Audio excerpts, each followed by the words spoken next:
इनमें से वो ये था कि एक ग्रोह ने कहा कि माल गनीमत जब तकसीम करने का वक्त आया तो एक ने कहा कि ये माल गनीमत हमारे, क्योंकि इसको हमने ज़मीन पे से समेटा है, जमा किया। दूसरे ने कहा कि हम जो है दुश्मन पर हमलावर होने के लिए गए तो इस वजह से इसके हकदार हम हैं।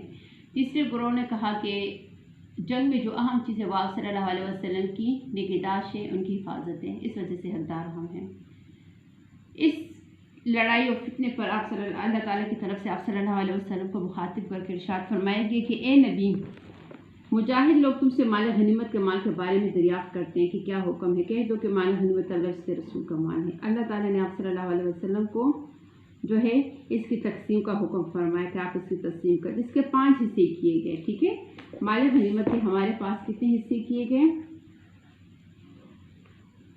5 हिस्से, जिसको अरबी में क्या कहते हैं? हम्स। अब इसके 4 हिस्से जो हैं, 4 हिस्से किसको दिए गए? मुजाहिदीन। और 5वें हिस्से के आगे फिर 5 हिस्से किए गए, ठीक है। इनमें से एक अल्लाह और उसके रसूल सल्लल्लाहु अलैहि वसल्लम का। नंबर 2 आप सल्लल्लाहु अलैहि वसल्लम के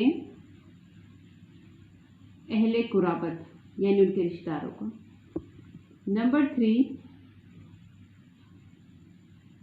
मस्कीनों का,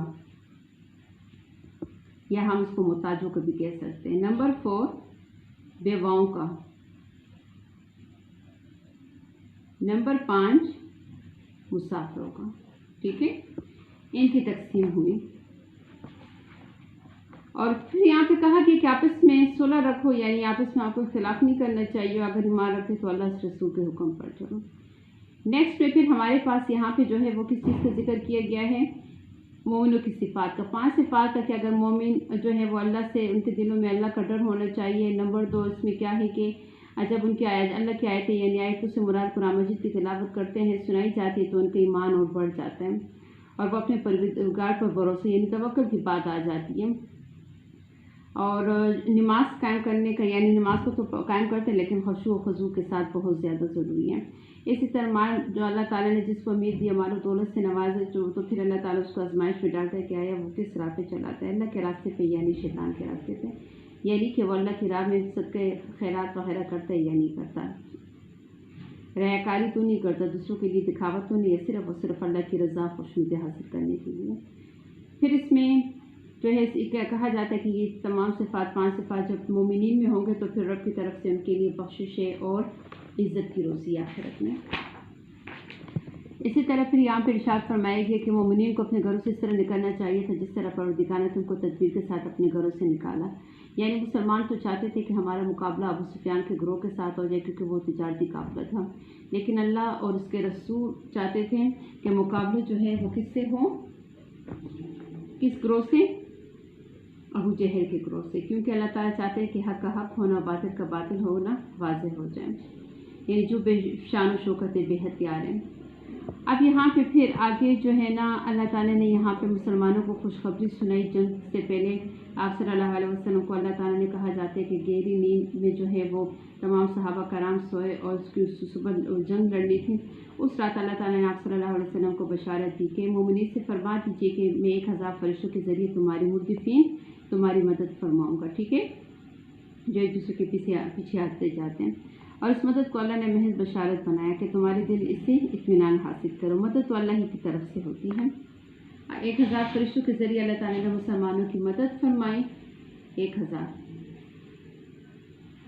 और फिर यहाँ पे अल्लाह ताला ने अपने कुछ इनामात और एहसानात का जिक्र फरमाया कि मुसलमानों के लिए, जो कि मुसलमानों पे जो है ग़ज़वे बदर के, यानी मुसलमानों ने जिस जगह पड़ाव डाला था वो रेतीली थी और जो है कुफ़ार ने जहाँ पे पड़ाव डाला था वो क्या थी? मट्टी वाली ज़मीन।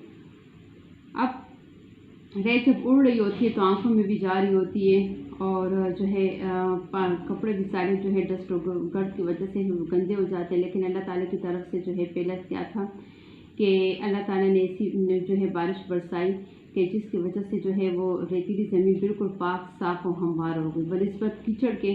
अब वो मिट्टी वाली ज़मीन जिस पे अगर पानी डाला जाए तो वो कीचड़ से बन जाती है, जिसमें पाँव रखना भी जो है वो अंदर की तरफ दंस जाते हैं, मुश्किल हो जाता है और उनके लिए बहुत ज़्यादा मुश्किलात का सबब था। तो यहाँ पे अल्लाह ताला ने अपने इनामात और एहसानात का जिक्र फरमाया। इसी तरह फिर आखिर मुसलमानों को कहा गया कि साबित कदम रहो, और जो है कुफार को कहा गया अल्लाह ताला की तरफ से फरिश्तों को कि जब तुम्हारा मुकाबला इनके साथ हो, यानी इन कुफार के साथ, तो फिर उनके साथ ऐसी हालत करो कि उनके सर मार दो, यानी उनके पोर पोर जो है उनको मार दो, उनको ऐसी सज़ा दो। ये सज़ा सिर्फ दुनिया की हद तक नहीं थी बल्कि आखिरत में इनके लिए अलग से अल्लाह ताला की तरफ से सज़ा है। वो क्यों? क्योंकि उन्होंने अल्लाह और रसूल की मुखालफत की थी। अच्छा, और उनका ठिकाना फिर आगे दोज़ख है। और फिर यहाँ पर मुसलमानों को कहा गया कि जब तुम्हारा मुकाबला मुसलमान कुफार से हो तो उनसे पीठ नहीं पहनना। तुमने यानी अपने आप को ऐसा नहीं करना कि हमारी जो है वो स्ट्रेंथ कम है, 313 है, कुफार जो है 3 गुना हमसे ज़्यादा हैं, तो हमारा जो है मुकाबला उनके साथ होगा तो हमारा क्या होगा? नहीं, अल्लाह ताला की मदद सिर्फ़ और सिर्फ आपके साथ है। और फिर आगे जो है ना, इसमें आप सल्लल्लाहु अलैहि वसल्लम की जो है मौज़ा का जिक्र है कि जब मैदान जंग में आप सल्लल्लाहु अलैहि वसल्लम ने कंकरियों से मुट्ठी भरी तो वो कुफार की तरफ जो है वो फेंकी, तो उनकी आंखों में वो रेत जो है वो तो चली गई, तो वो बदहवास हो गए, तो मैदान छोड़ के जो है वो भाग गए थे। और फिर यहाँ पे यानी क्या कहा गया इस आयतों में कि अगर तुम जो है मुसलमानों पर फतह चाहते थे तो वो तो तुम्हारे सामने आ चुके। देखो, अगर तुम अभी भी अगर यानी तमाम हरकत से अफ़ाल से काम से बाज आ जाओ तो हो सकता है अल्लाह ताला तौबा कर लो तो अल्लाह ताला तुम्हारी तो यानी तुम्हारे हक़ में बेहतर है। अगर फिर भी नाफरमानी करोगे तो फिर भी तुम्हें इसी तरह सज़ा दी जाएगी। किस तरह के? जब रूह उनकी कब्ज़ की जाती है तो उनके पीठों पे और उनके सरों पे मारा जाता है, ठीक है।